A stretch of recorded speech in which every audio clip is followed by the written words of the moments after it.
बार एक युवक गौतम बुद्ध के पास आया और गौतम बुद्ध से बोला कि हे बुद्ध, मेरे मन में इतने गंदे विचार क्यों आते हैं। मैं नहीं चाहता कि मेरे मन में गंदे विचार आए, पर मेरे मन में हमेशा काम वासना के विचार चलते रहते हैं और मैं इनके बारे में सोच सोच कर बहुत परेशान हूं। मेरी ऊर्जा और समय यह सब सोचने में ही नष्ट हो जाती है और इन सब के विचारों की वजह से मैं कभी भी शांत नहीं रह पाता और मैं हमेशा ही स्त्रियों को देखकर मोहित हो जाता हूं। इन विचारों को अपने आप को रोक ही नहीं पाता। बुद्ध मुस्कुराए और उन्होंने उस युवक से पूछा, क्या तुम्हें पता है यह काम वासना होती क्या है? फिर लड़के ने उत्तर दिया और कहा, बुद्ध में यह तो नहीं जानता कि काम वासना होती क्या है। तो वासना कुछ और नहीं, बस एक प्रकार की कमी है जो कि एक प्रकार की जरूरत का एहसास है, और जब यह जरूरत शारीरिक हो तो हम इसे काम वासना का नाम देते हैं।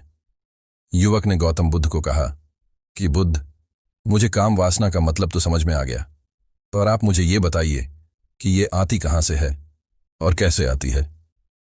गौतम बुद्ध ने कहा कि काम वासना कहीं से आती नहीं है, ये तो हमारे अंदर ही होती है और इसका होना तो जरूरी भी है। काम वासना को गलत तरीके से सोच लिया है, इसे छिपाने की दबाने की कोशिश करते हैं।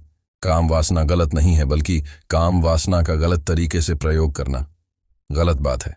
लोग जिससे प्रेम करते हैं बस उसी के लिए जीने लग जाते हैं, उसे पाना ही अपना लक्ष्य बना लेते हैं और उसी के बारे में हमेशा सोचते रहते हैं, पर यह सब गलत है। बुद्ध ने युवक से कहा, क्या तुम्हें पता है जानवरों में भी काम वासना होती है? युवक ने उत्तर दिया, हाँ बुद्ध, जानवरों में भी काम वासना होती है, क्योंकि जानवर भी तो आखिर अपनी पीढ़ी को आगे बढ़ाएंगे। बुद्ध ने कहा, तो फिर हम जानवरों की काम वासना को गलत क्यों नहीं कहते? युवक ने कहा, मुझे नहीं पता, महात्मा आप ही मुझे बताइए। गौतम बुद्ध ने कहा कि जानवर अपनी काम वासना का प्रयोग आनंद प्राप्ति के लिए नहीं करते, वह तो सिर्फ संतान उत्पन्न करने के लिए ही काम वासना का उपयोग करते हैं। जानवरों को प्रकृति ने इतनी समझ नहीं दी कि वह काम वासना को अपने सुख का आधार बना सके, जबकि मनुष्य अपनी समझ के बलबूते पर प्रकृति में पाई जाने वाली प्रत्येक वस्तु को अपने सुख के लिए प्रयोग करता है। हम इंसानों ने ही काम वासना को अपने सुख का साधन बना लिया है, लेकिन इंसानों ने इसे अपने जीवन का परम लक्ष्य बना रखा है और इस तरह से काम वासना का भी लगाम हो जाना गलत है। युवक ने पूछा, महात्मा जी, ये काम वासना हम पर हावी क्यों होती है? तब गौतम बुद्ध ने कहा कि सुनो, अब जो मैं तुम्हें बताऊंगा उसे तुम ध्यानपूर्वक सुनना। काम वासना का सारा खेल तुम्हें समझ आ जाएगा, तुम्हें तुम्हारे सारे सवालों का जवाब मिल जाएगा। बस तुम्हें ध्यान से सुनकर समझना है।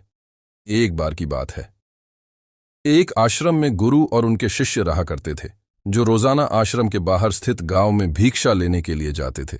उस आश्रम का एक शिष्य जिस गांव में भिक्षा लेने जाता था, उस रास्ते में एक नदी पड़ती थी। एक दिन उसने देखा कि एक लड़का पेड़ के पीछे छिपा है। वह उस लड़के के पास गया और उससे जाकर बोला, भाई तुम इस पेड़ के पीछे छिपकर क्या देख रहे हो? लड़के ने कहा, अरे तुझे नहीं दिख रहा कि मैं क्या देख रहा हूं? तब शिष्य ने नदी की तरफ देखा तो वहां पर कुछ लड़कियां पानी भर रही थीं। वो लड़कियां 14-15 साल की होंगी। तब उसने उस लड़के से कहा, अरे भाई वहां पर तो लड़कियां पानी भर रही हैं, इसमें छिपकर देखने वाली क्या बात है? तब वो लड़का शिष्य की तरफ देखकर उससे कहता है, अरे पागल, तुम्हें दिखाई नहीं दे रहा कि कैसे ये परियां नदी से पानी निकाल रही है? जरा उनकी अदाओं को तो देखो, उनके कोमल शरीर को देखो, उनकी पतली कमर को देखो और उनके बाल उनकी कमर पर कैसे लहरा रहे हैं, मानो सुंदरता बिखरी पड़ी हो। शिष्य ने फिर नदी की तरफ देखा और इस बार वह इससे देखता ही चला गया। उसे किसी भी बात का कोई डर नहीं था, लेकिन अब वो छिपने लगा और उन लड़कियों को देखने लगा, और जब वो छिपकर उन लड़कियों को देख रहा था तभी वह अचानक अंदर से कांप गया और उसने कहा कि यह मैं क्या कर रहा हूं? मैं जो कर रहा हूं वह सही नहीं है, मुझे यहां से चले जाना चाहिए। और फिर वह जल्दी से वहां से चला गया। वो आश्रम पहुंच जाता है। आश्रम जाकर वो अपने कार्यों में लग गया, लेकिन जो अभी वह देख कर आया था वही उसकी आंखों के सामने बार बार आ रहा था। उसके मन में वही दृश्य चल रहा था, उसके मन में वही सब कुछ देखने के लिए लड़ाई हो रही थी। उसका किसी भी काम में मन नहीं लग रहा था। सुबह होते ही वह रोज ऐसा करने लग गया। यह उसके रोज का काम हो गया। अब उस शिष्य का मन किसी भी काम में नहीं लगता था। वो हमेशा ही किसी न किसी प्रकार के विचार में उलझा रहता। वो आश्रम के कार्यों को भी ठीक ढंग से नहीं कर रहा था। ना वो ठीक से सो पाता था और न वो ठीक से खाना खा पाता था। उसका मन बेचैन सा रहता था। उसका मन बार बार उन लड़कियों के सौंदर्य को देखने के लिए तरसता था। जब गुरु शिक्षा देते तब भी उसका मन कहीं और विचारों में खोया रहता था। गुरु ने अपने शिष्य गुरु को मना करते हुए बोला, नहीं गुरुदेव, आप परेशान क्यों हो रहे हो? मैं अकेला ही ठीक से भिक्षा मांग सकता हूं। गुरु ने शिष्य से कहा कि ठीक है, तुम अकेले ही भिक्षा मांगने जाओ। शिष्य तुरंत वहां से भिक्षा मांगने के लिए निकल गया। उसके जाने के बाद गुरु भी आश्रम से निकल गए और शिष्य का पीछा करने लगे कि वो कहाँ जाता है, किससे मिलता है। ये सब देखने के लिए उसके पीछे पीछे चलने लगे। थोड़ी दूर जाने के बाद गुरु ने देखा कि उनका शिष्य एक अपराधियों की तरह छिपा पड़ा है। गुरु ने देखा कि उनका शिष्य पेड़ के पीछे छुपकर लड़कियों को देख रहा था, जो कि नदी से पानी भर रही थी। तभी गुरु ने शिष्य को कहा कि तुम क्या देख रहे हो? अपने गुरु की आवाज सुनकर वो अपने गुरु से नजर भी नहीं मिला पा रहा था। गुरु ने शिष्य की तरफ देखा और कहा कि मेरा शिष्य तो निडर था, उसे तो किसी भी चीज का डर नहीं था, लेकिन यह क्या तुम तो डर के मारे कांप रहे हो? शिष्य ने गुरु से कहा कि मुझे माफ कर दो गुरुदेव, मेरा इसमें कोई दोष नहीं है।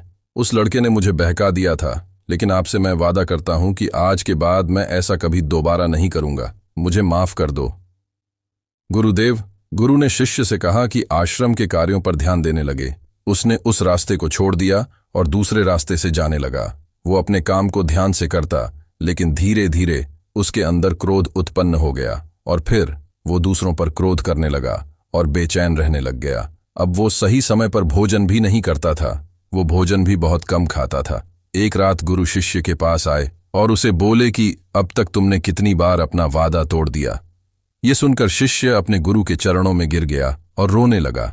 रोते रोते ही उसने गुरु से कहा कि गुरुदेव, मैं कई बार अपना वादा तोड़ चुका हूं, फिर वादा कर लेता हूं, लेकिन हर बार मैं वादा तोड़ देता हूं, जिससे नदी का पानी इन पौधों तक आ रहा है और ये पानी एक निरंतर भाव से बह रहा है। क्या तुम इस पानी के बहाव को रोक सकते हो? शिष्य ने कहा कि हाँ गुरुदेव, मैं इस बहाव को रोक सकता हूं। फिर शिष्य ने मिट्टी उठाकर उस नाली में डाल दी, लेकिन फिर थोड़ी देर बाद ही उन कंकड़ पत्थर के ऊपर से पानी निकल आया। फिर गुरु ने कहा कि यह क्या हुआ? पानी तो फिर से बह गया। तुम तो बोल रहे थे कि तुम इसे रोक दोगे। क्या हम किसी काम को रोकना चाहे तो क्या हम उसे रोक नहीं सकते? तब शिष्य ने कहा, कोई बात नहीं गुरुदेव, मैं इस पानी को तो आपको रोक के दिखाऊंगा। वह फिर से एक बड़ा सा पत्थर लेकर आया और उसे नाली पर डाल दिया और पानी रुक गया। तब गुरु से कहा कि देखा गुरुदेव, मैंने कहा था ना कि पानी को मैं रोक दूंगा। मैंने पानी को रोक दिखाया, आपकी बात मैंने पूरी कर दी। गुरु मुस्कुराए और बोले, अच्छा जरा ध्यान से देखो, पानी रुक गया। क्या वो तो पीछे की नाली तोड़कर बाहर आ गया? कि तुम्हारे साथ भी तो ऐसा ही चल रहा है। तुम बार बार प्रयास कर रहे हो, बड़े से बड़ा प्रयास कर रहे हो, पर हर बार तुम्हारा प्रयास टूट रहा है और यह हमेशा टूटता ही रहेगा। तुम कितना भी बड़ा पत्थर रख लो, लेकिन पानी तो अपना रास्ता बना ही लेगा।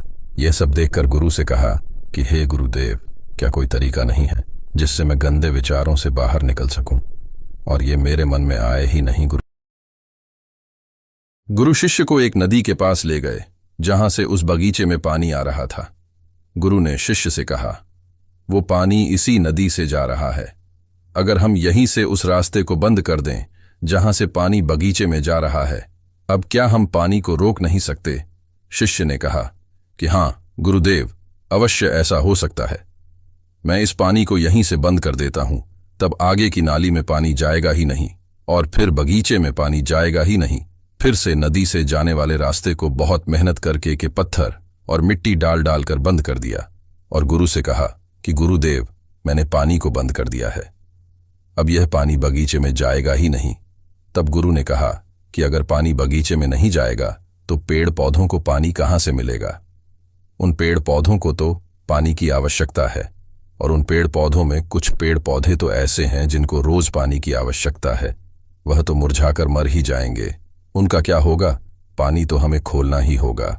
शिष्य ने गुरु की बात सुनकर वापस नदी से जाने वाले पानी का रास्ता खोल दिया। तब गुरु ने शिष्य से पूछा कि अगर हम इस नदी के पूरे पानी को बगीचे की तरफ मोड़ दें तो क्या होगा? तब शिष्य ने जवाब दिया कि गुरुदेव, वहां पर जितने भी पेड़ पौधे हैं वो गल कर नष्ट हो जाएंगे, वहां पर कुछ नहीं बचेगा। पहले किसका चित्र आएगा?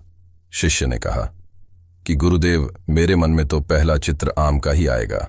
गुरु ने कहा कि जब हम गंदे विचारों को जबरदस्ती रोकने का प्रयास करते हैं तो वह और मजबूती के साथ हमारे अंदर प्रवेश करते हैं और लेकिन कुछ अश्लील लोगों के साथ रहने की वजह से ये हमारे अंदर हावी हो जाती है। फिर शिष्य ने कहा कि गुरुदेव, आप सही कह रहे हैं, मैं अपने मार्ग से भटक गया था। फिर वो शिष्य उस रात बहुत ही चैन की नींद सोया। सुबह अपने कार्यों को पूरे मन से किया और फिर सुबह वो भिक्षा लेने के लिए उसी रास्ते से गया जहां वह लड़का आज भी पेड़ के पीछे छुपकर उन लड़कियों को देख रहा था। वो शिष्य नदी पर गया जहां वह लड़कियां पानी भर रही थीं। उसने उन लड़कियों से पानी मांगा। उन लड़कियों में से एक लड़की ने उसे पानी पिलाया और उस सन्यासी शिष्य के चरण छुए। शिष्य ने उसे आशीर्वाद दिया कि तुम्हारा कल्याण हो। उसका मन सकारात्मक ऊर्जा से भर गया। उसके चेहरे पर मुस्कान आ गई थी, जैसे कि उसे कुछ खोया हुआ वापस मिल गया हो। वह वापस अपने रास्ते से जाने लगा। तभी पीछे से वह लड़का आपने दर्शन कर ही नहीं पाते। तुम कब तक इस पेड़ के पीछे छुपते रहोगे? किसी को पसंद करते हो तो उससे बोल दो, अगर वो भी तुम्हें पसंद करती है, और शादी कर लो। पर उससे पहले तुम कुछ बन जाओ तथा अपने आप को पहचान लो। ऐसे अपना विचार बदल। बुद्ध ने युवक से पूछा कि क्या तुम्हें तुम्हारे सारे सवालों का जवाब मिल गया? तब युवक ने कहा कि हाँ महात्मा जी, आपका बहुत बहुत धन्यवाद। तब गौतम बुद्ध ने युवक से कहा कि जब तुम्हारे मन में गंदे व रखने के लिए उपयोग करना है, तुम एक जीवित ऊर्जा हो, जो कुछ भी अनुभव करने के लिए स्वतंत्र हो, जो कुछ निर्माण करने के लिए स्वतंत्र है। इसीलिए तुम अपने आप को पहचानना। दोस्तों, आपको यह कहानी कैसी लगी हमें कमेंट करके जरूर बताना और ऐसी ही और कहानियों के लिए सब्सक्राइब का बटन जरूर से दबा देना।